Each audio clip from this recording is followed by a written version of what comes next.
அனைவருக்கும் வணக்கம். முதல்ல எல்லாருக்கும் அட்வான்ஸ் விநாயகர் சதுர்த்தி நல்வாழ்த்துக்கள். இப்போ கொளுத்தவனுக்கு கொள்ளுன்னு சொல்லுவாங்க. நான் கொள்ளை வச்சு ஒரு ரெசிபி.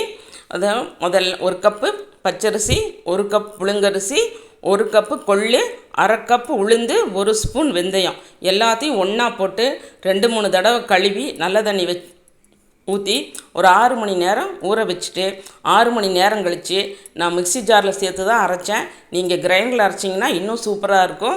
நான் மிக்ஸி ஜாரில் சேர்த்து அரைச்சிட்டு ஒரு 6 மணி நேரம் விட்டு நல்லா புளிச்ச பின்னாடி சரி இட்லி வாத்து பார்க்கலாம் அப்படின்னு சொல்லிவிட்டு இட்லி ஊற்றி பார்த்தேன்.